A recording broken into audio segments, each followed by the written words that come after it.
গরমের মধ্যে চলে গেলাম বাজারে। বাজার করার অনেক প্রয়োজন ছিল, বাসায় অনেক জিনিস শেষ হয়ে গেছে।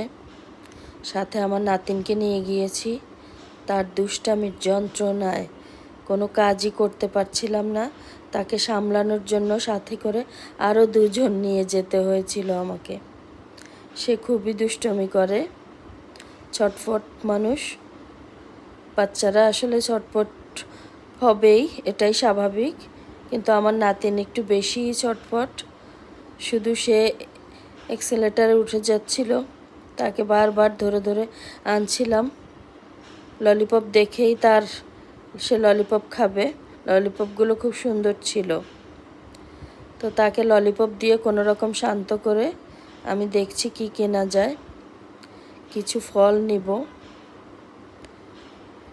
এত ভ্যারাইটিস ফল কি নিব ভাবতে ভাবতে চিন্তা করলাম তরমুজ প্রায় সিজন শেষের দিকে, একটা তরমুজ নিব।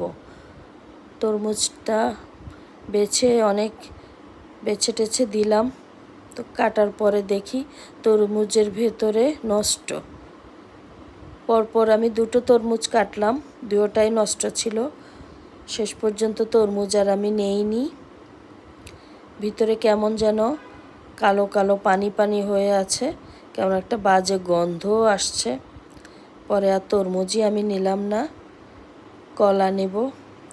আমার নাতিন খুব সাগর কলা পছন্দ করে, তো ওর জন্য কলা নিলাম। কলা নিয়ে সে তো সেখানেই খাওয়া শুরু করে দিয়েছে। যাক, ভালোই হলো, কলাটা হাত দিয়ে তার দুষ্টুমি অনেকটাই কমে গেছে।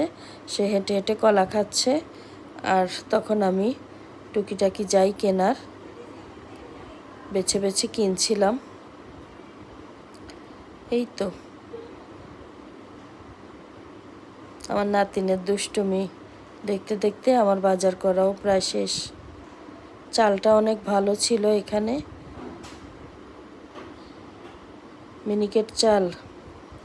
মিনিকেট ছাড়া আসলে অন্য কোনো চাল এখন আর ভালোও লাগে না।